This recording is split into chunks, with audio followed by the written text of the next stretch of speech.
Hi friends, hair ఊడకుండా ఒత్తుగా పెరగాలంటే ఇంట్లోనే మనం ఈ ఆయిల్ తయారు చేసుకోవచ్చండి. ఈ ఆయిల్ ఎలా తయారు చేయాలో చూద్దాం.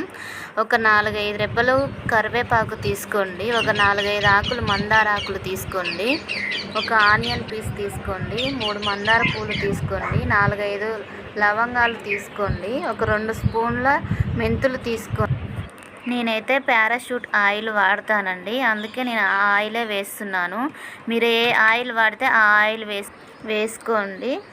అందులో మందార ఆకులు, కరివేపాకు, ఆనియన్ పీసెస్, మందార పువ్వులు, 2 స్పూన్ల మెంతులు, 4-5 లవంగాలు వేసుకొని బాగా సిమ్లో పెట్టి బాగా ఉడకనివ్వాలండి. ఈ ఆయిల్ చాలా బాగా పనిచేస్తుంది. లవంగాలు అయితే హెయిర్ బ్లాక్ కలర్ అవ్వడానికి పనిచేస్తాయి ఫ్రెండ్స్. మెంతులు అయితే హెయిర్ ఫాల్ కాకుండా పనిచేస్తాయి.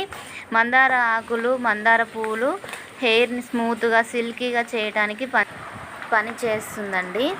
ఈ ఆయిల్ ఈ కలర్ వచ్చిన తర్వాత మనం ఇలా స్పూన్తో ఇలా అంటే బాగా సౌండ్ వస్తుంది. అలా వచ్చిన తర్వాత ఆయిల్ పర్ఫెక్ట్గా తయారైనట్టు. ఈ ఆయిల్ ఒక డబ్బాలో వడపోసుకోండి. వడపోసుకున్న తర్వాత మనకి కావాలి అనుకున్నప్పుడు ఒక చిన్న గిన్నెలో పోసుకొని ఒక కాటన్ సహాయంతో జుట్టుకి బాగా ఇలా బాగా అప్లై చేసుకొని అస్సలు దువ్వకూడదండి. 1 గంట సేపు కొప్పు పెట్టుకొని ఆ తర్వాతే దువ్వుకోవాలండి. ఈ ఆయిల్ 3-4 మంత్స్ అయినా ఉంటుంది. వారానికి ఇలా 3-4 సార్లు అయినా పెట్టుకోండి, బాగా పనిచేస్తుందండి. ఈ వీడియో నచ్చినట్టయితే సబ్స్క్రైబ్ చేసుకోవడం మాత్రం మర్చిపోకండి ఫ్రెండ్స్. లైక్ చేయండి. బాయ్.